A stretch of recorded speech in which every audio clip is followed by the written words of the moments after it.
Assalamualaikum warahmatullahi wabarakatuh.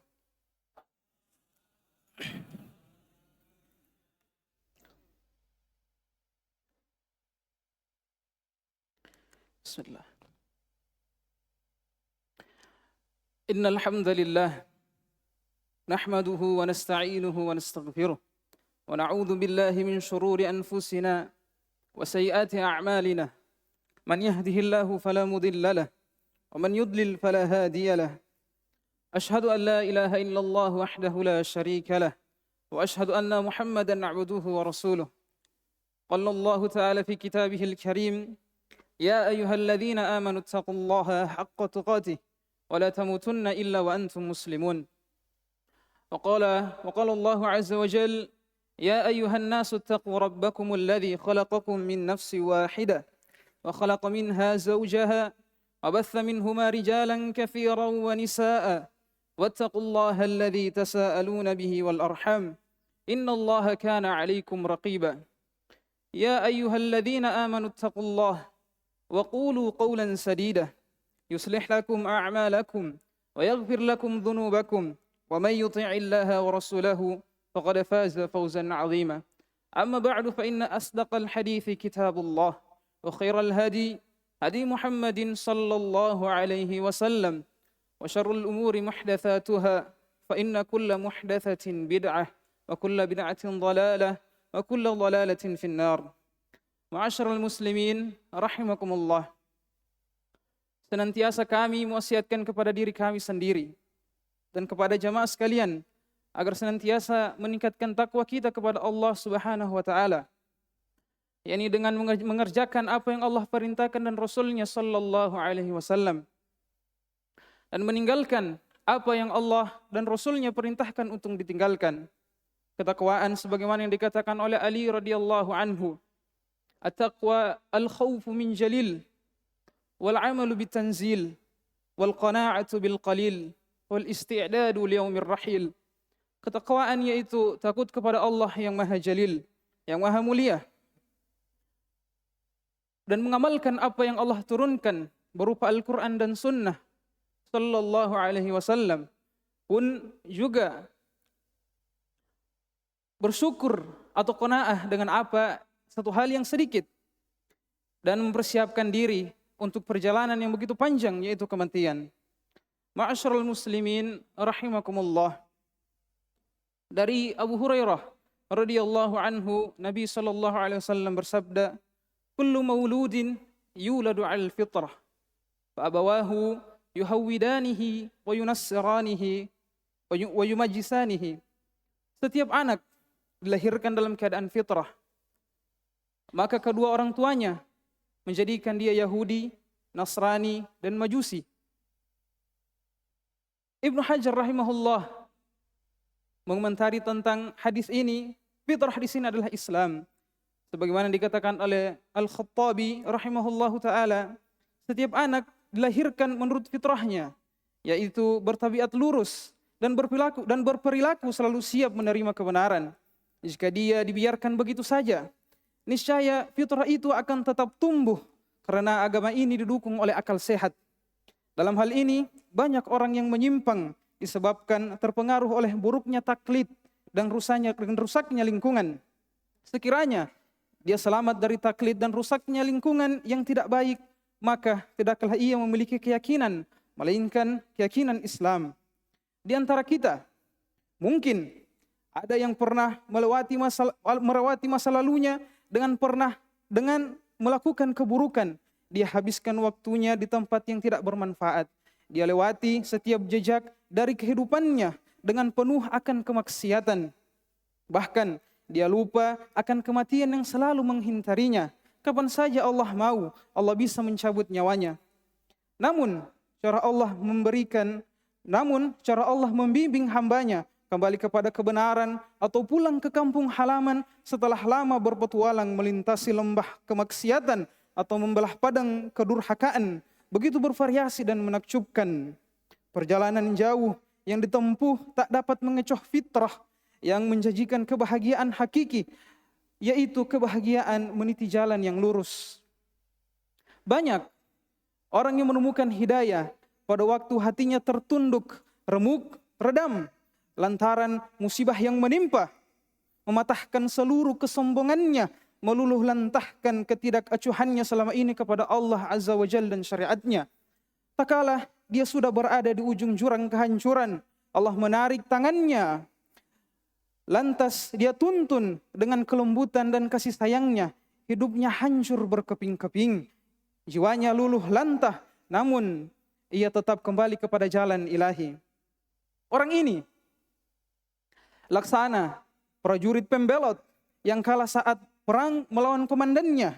Lalu dengan pakaian lusuh, wajah berdebu, juga luka-luka memenuhi sekujur tubuh, dia menyerahkan diri. Dia berharap dengan ketundukan ini, sang atasan akan melepaskan dan memaafkan kekhilafannya dahulu.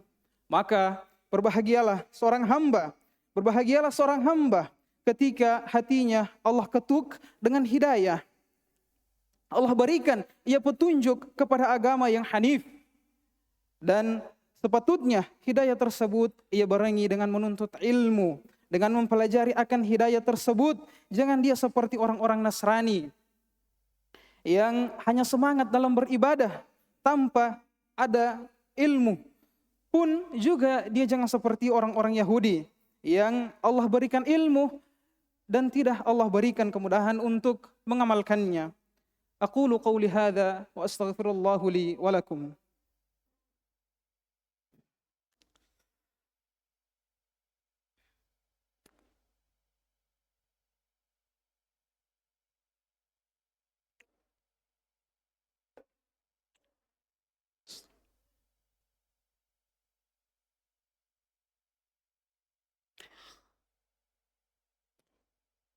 Alhamdulillahi ala ihsani wa syukru lahu ala taufiqih wa amtinani wa ashhadu an la ilaha illallah wahdahu la syarika lah ta'ziman li sya'ni wa ashhadu anna Muhammadan abduhu wa rasuluh ad-da'i ila ridwani. Allahumma salli alaihi wa ala alihi wa ashabihi wa ikhwani. Ma'asyiral muslimin rahimakumullah. Sebagaimana yang dikatakan oleh Syekh Abdul Razak Ibn Abdul Muhsin Al-Badr hafizahullahu taala, beliau berkata dalam salah satu kitabnya bahwa al-'abdu yahtaju ila naw'aini minal hidayah. Al-hidayatu ila siratil mustaqim wal hidayatu fi siratil mustaqim. Seorang hamba membutuhkan dua macam dari hidayah atau dua bentuk dari hidayah, yaitu hidayah kepada jalan yang lurus dan hidayah di dalam jalan yang lurus. Sebagaimana yang dikatakan oleh Ibnu Qayyim rahimahullahu taala, fal hidayatu ila tariqi syai'un wal hidayatu fi nafsi tariq syai'un akhar. Hidayah kepada jalan adalah satu hal yang lain, dan hidayah di dalam jalan tersebut adalah satu hal yang lain. Beliau menganalogikan laksana seseorang yang diberikan peta, kemudian tak bisa menggunakan peta tersebut, maka tentu dia tidak akan sampai kepada tujuannya. Pun juga seorang yang diberikan hidayah, ketika ia tak pelajari hidayah tersebut, tentu dia tidak akan sampai kepada hakikat hidayah yang sempurna. Ma'asyiral muslimin rahimakumullah. Ilmu agama sangat dibutuhkan oleh setiap muslim. Oleh karena itu, Nabi SAW mewajibkan setiap muslim untuk menuntut ilmu agama. Talabul ilmi faridatun ala kulli muslim. Wa inna talibal ilmi yastaghfiru lahu kullu syai'in hatta al-hitanu fil bahr. Menuntut ilmu adalah kewajiban setiap muslim. Sesungguhnya penuntut ilmu akan dimintakan ampunan segala sesuatu sampai oleh ikan-ikan di lautan. Hadis riwayat Ibnu Abdul Bar disahihkan oleh Al-Albani.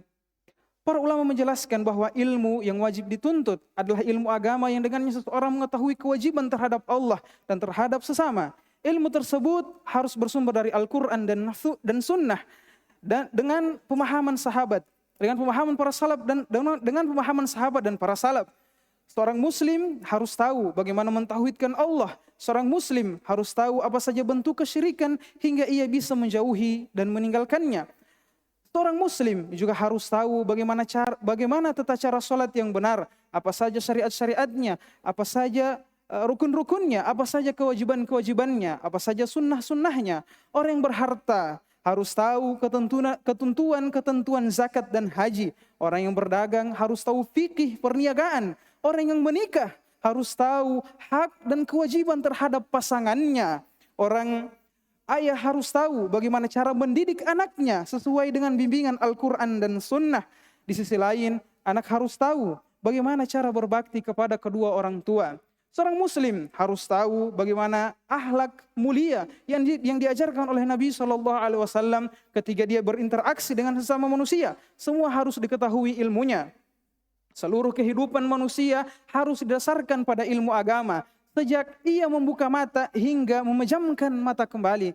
Seluruh aktivitasnya harus didasari oleh ilmu. Dia harus mengetahui apa saja yang diperintahkan oleh Allah dan Rasulnya Sallallahu Alaihi Wasallam. Apa yang dilarang, apa hukum sesuatu perbuatan, apa ucapan halal atau haram. Dia harus mengetahui karena setiap amalan perbuatan akan dipertanggungjawabkan di hadapan Allah Subhanahu wa taala. Menuntut ilmu tersebut tidak harus dipelajari secara terperinci dan mendetail, tetapi disesuaikan dengan keadaan dan kebutuhan. Kaum muslimin secara umum harus mengetahui ilmu tersebut, setidaknya secara global, sehingga panduan untuk bertindak dan melangkah mereka sehingga sebagai bentuk untuk bertindak dan melangkah agar mereka tidak terjatuh ke dalam dosa. Allah Subhanahu wa taala berfirman, "Wa qur rabbi zidni ilman." Katakanlah wahai Muhammad, mintalah kepada Tuhanmu ini tambahan ilmu. Ini Allah memerintahkan kepada nabinya untuk meminta ilmu kepadanya.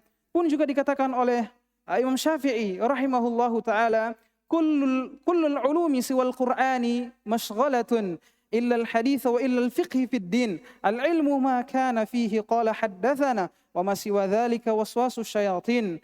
Seluruh ilmu selain Al-Qur'an adalah menyebutkan kecuali hadis dan kecuali fikih di dalam agama. Ilmu adalah apa yang di dalamnya terdapat perkataan haddatsana wa ma siwa dzalika waswasus syayatin, dan apa yang selain itu adalah waswas syaitan. Imam Ahmad rahimahullahu taala berkata, "An-nasu muhtajun ila al-ilmi qabla al-khubzi wal ma'i, li'anna al-ilma yahtaju ilayhi al-insanu fi kulli sa'atin wal khubzu wal ma'u fil yawmi marratan aw marrataini." Manusia kebutuhan mereka terhadap ilmu lebih besar ketimbang kebutuhan mereka terhadap roti dan air. Karena ilmu mereka butuhkan setiap saat, setiap waktu. Namun roti dan air mereka butuhkan hanya sekali atau 2 kali saja dalam sehari. Maka dengannya kami wasiatkan juga kepada diri kami sendiri dan kepada para pemuda agar senantiasa bersemangat di dalam menuntut ilmu, bertaqarrub di dalam majelis-majelis ilmu. Sebagaimana yang dikatakan oleh sebagian sahabat Rasulullah SAW, tatkala menjumpai seorang pemuda, mereka berkata, "Ya ma'syarasy syabab, ya ma'syarasy syabab, alaikum bil akhirati fatlubuha.